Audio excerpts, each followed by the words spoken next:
Caríssimas e caríssimos, como vão vocês? É um prazer recebê-lo aqui, eu espero que esteja tudo bem contigo. Eu apareço aqui nesse canal para falar hoje sobre o mito da democracia racial. Uma ideia e um fantasma que está sempre assombrando a sociedade brasileira, mas que precisa ser exorcizado, embora a gente não tenha conseguido fazê-lo a contento. Já te dou de barato que é um mito, trata-se, portanto, de uma ideia falaciosa, mentirosa, né, sem uma verificação na realidade.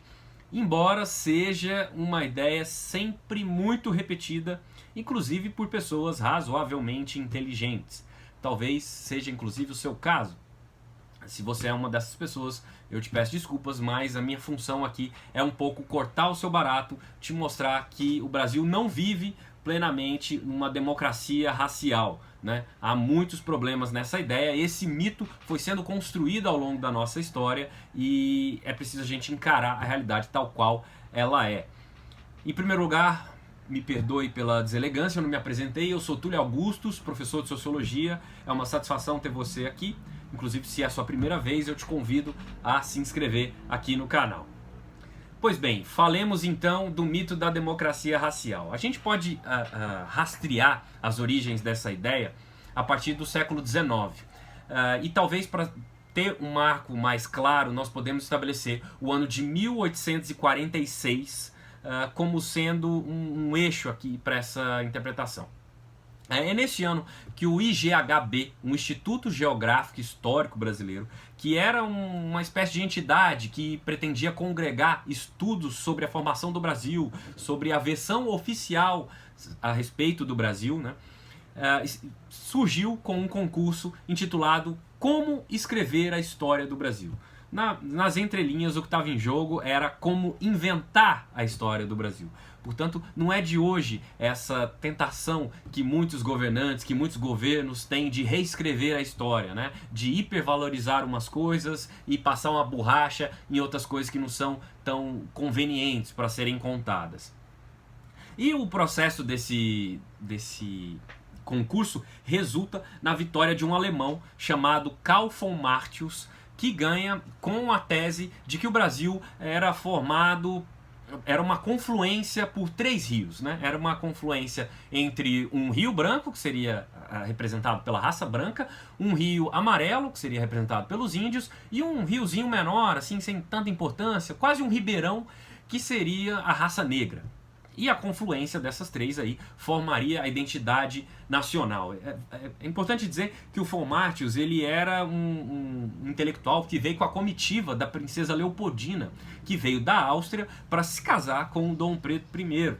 Aqui, né? E depois o von Martius ele vai liderar uma série de expedições que vão percorrer o interior do Brasil, no que é hoje o centro-oeste, o nordeste, a região norte, parte do sudeste, a fim de catalogar espécies de plantas, de animais. Eles fazem diversas incursões aí pelo Brasil profundo com essa tentativa. Pois bem, ele ganha o von Martius ganha então esse concurso e essa ideia começa a nortear o pensamento nacional, começa a criar vigor, começa a criar perninha aí a ideia do mito da democracia racial e a história brasileira começa a ser contada dessa maneira. Isso vai ganhar mais vigor em 1933, quando um dos maiores pensadores brasileiros de todos os tempos, o pernambucano, sociólogo pernambucano de nome Gilberto Freire, escreve esse livro aqui, que se chama Casa Grande e Senzala, um dos maiores clássicos do Brasil, um livro formidável. Se você não leu, você está perdendo tempo, você deveria ler. Mas esse livro, como toda obra humana, é passível de crítica e tem lá os seus defeitos. Esse livro insiste muito numa ideia de convivência harmônica entre o negro e o branco, entre as raças em geral, entre o branco com os índios. Hoje nós sabemos que não foi bem assim, né? O processo de escravidão, no caso brasileiro sobretudo, foi extremamente violento, foi extremamente autoritário, deixa marcas profundas nas nossas sociedades, inclusive hoje ainda. E o Gilberto Freire traça um panorama meio idílico, meio exagerado, sobre uma suposta harmonia entre as raças, que nós não sabemos não ser verdade. O Freire estudou nos Estados Unidos e ele foi influenciado por um historiador americano chamado Ulrich Phillips, E o Phillips estudou muito das plantations ali do sul escravocrata dos Estados Unidos, e ele também tinha uma visão meio edulcorada da realidade norte-americana, né? Ele interpretava os donos das plantations lá no sistema escravista americano como senhores, verdadeiros empreendedores, né? Que concediam aos negros plenas condições de trabalho e de vida. Hoje nós também sabemos que não foi nada assim, foi também um processo muito violento, que inclusive terminou só com a chamada Guerra de Secessão nos Estados Unidos, que é uma das guerras mais violentas de toda a história mundial, né? E então o Gilberto Frey bebe um pouco dessa fonte e traz isso um pouco para o Brasil. Isso ganha ainda mais força porque é nesse período em que Casa Grande e Senzala é publicado que se está formando, se tem uma tentativa do governo Vargas de criar uma identidade nacional, né? O Getúlio Vargas, presidente do Brasil, tá traçando uma série de políticas públicas, de tentativas deliberadas mesmo de criar uma identidade nacional, de criar uma história oficial, versões oficiais para a interpretação do Brasil. Isso sobretudo a partir de 1937, quando vem a ditadura do Estado Novo, né, que é a nossa mais ferrenha ditadura da nossa história e que aplica muito dessa visão sobre uma democracia racial existente no Brasil. O Vargas faz muitas concessões também aos negros, né? Ele descriminaliza a capoeira, as religiões afro, o samba, mas tudo isso, claro, por uma via unilateral, autoritária, como era próprio de uma ditadura, como é próprio sempre de uma ditadura. Isso, portanto, começa a ganhar mais espaço, mas só sofre. Esse mito da democracia racial sofre um golpe duro a partir de 1964, quando é publicado um livro do Florestan Fernandes, que é o maior sociólogo brasileiro de todos os tempos, podemos chamá-lo assim, intitulado A Inserção do Negro nas Sociedades de Classe do Brasil, que é um estudo conduzido por uma série de pesquisadores, de intelectuais, de estudantes, que começou, inclusive a convite da Unesco, um órgão da ONU, e ele faz uma série de estudos aí, empíricos mesmo, científicos, traçando o perfil socioeconômico em todos os aspectos do negro brasileiro e chega à conclusão de que a situação dos negros era incrivelmente mais precária do que a dos brancos. Ele mostra isso com dados muito empíricos e ele vai nos revelar que, portanto, essa ideia da democracia racial, ela é uma falácia completa, porque democracia ou igualdade de condições, isso nunca existiu, ou até aquele momento não existia, no momento em que ele está falando, mas isso vale para hoje também, não existia no Brasil. Por mais que a gente tenha, em alguns aspectos, melhorado isso. E a ideia de democracia racial, ela sofre um duro golpe aí, mas ela tem muito peso ainda porque nós não tivemos uma experiência segregacionista na nossa legislação, né? Diferentemente dos Estados Unidos, que até a década de 60 você tinha toda uma legislação que proibia o casamento de pessoas de raças diferentes, que proibia pessoas de sentar no mesmo banco, de beber no mesmo bebedouro. Tudo isso que separava de maneira muito clara, no ponto de vista legal, negros e brancos, embora nós não tenhamos tido uma legislação aqui, na prática nós temos uma experiência muito segregacionista, né? E essa ideia começa a ruir, e a nossa uma das primeiras legislações que nós temos aí nesse sentido data de 1951, que é a Lei Afonso Arinos, que estabelece que é contravenção discriminar pela cor ou pela raça alguém, né? O preconceito racial é estabelecido como contravenção. E em 1888 esse direito também está mais consagrado na nossa chamada Constituição Cidadã, aquela que está vigente até hoje, embora bastante enxovalhada aí por alguns que deveriam respeitá-la. E ela traz, a Constituição Cidadã traz o crime de racismo, né? Como um crime inafiançável e imprescritível, né?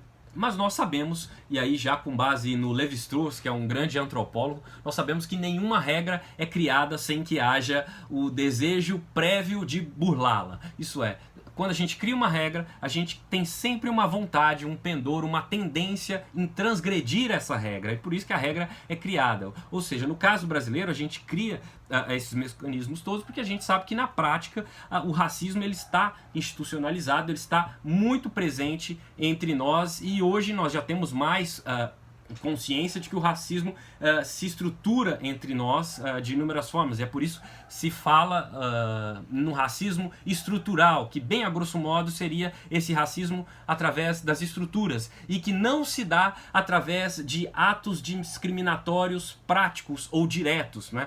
Muitas vezes a desigualdade racial ela prescinde de atos claramente discriminatórios, né? Isto é, um empregador nunca vai virar para um candidato branco, negro e dizer, olha, eu não vou te contratar porque você é negro. Não, é muito difícil que isso aconteça, mas o racismo se dá por outras vias estruturais, né? Se você é um médico, por exemplo, e eu te pergunto para você me recomendar um neurologista, você vai aí buscar nas suas referências entre os neurologistas que você conhece, os seus amigos, as pessoas que convivem com você, e dificilmente você vai recomendar um negro. E aí não é preconceito da sua parte. É muitas vezes porque você realmente não conhece nenhum neurologista negro. E por que você não conhece? Porque nas estruturas, os acessos aos negros, a esses círculos de convivência foram negados, né? É mais difícil você encontrar um neurologista negro do que branco, não porque um negro não tenha condição de ser, mas porque na média, os acessos às condições de estudo, às oportunidades, às vagas nas universidades, aos longos percursos institucionais para chegar, quem sabe, depois de muitos anos, a um neurologista formado, esses acessos todos são negados ao negro. E é basicamente isso, é disso que se fala quando se trata de racismo estrutural, né? Porque é essa desigualdade que ela é reproduzida sem que haja atos de natureza claramente discriminatória, né? Você não precisa haver atos de discriminação nesse ponto para que o racismo estrutural permaneça de pé. Eu tratei um pouco dessas questões de racismo num outro vídeo, te convido para assisti-lo. E é muito importante a gente entender hoje que o racismo está entre nós dessa maneira estruturada e estrutural, e inclusive para que a gente possa combatê-lo. E se você por acaso acha que essa questão não te diz respeito, porque você talvez seja branco, ou porque você talvez não seja pobre, e portanto isso não te interessa, sinto te informar que é impossível construir uma sociedade justa, harmônica, sem conflitos ou com um número reduzido de conflitos e de violência, sem uma sociedade rica e próspera, sem que nós enfrentamos de cara e profundamente esse problema da desigualdade racial. Agora, se você acha que nós não precisamos de uma sociedade justa, harmônica, e que conceda oportunidades a todos e que seja próspera com todos, bom, aí o problema não são as estruturas da nossa sociedade, o problema estaria em você mesmo. Muito obrigado pela sua audiência. Se você gostou desse vídeo, dá um like, recomenda para alguém, se inscreva aqui no canal. Um abraço e até a próxima.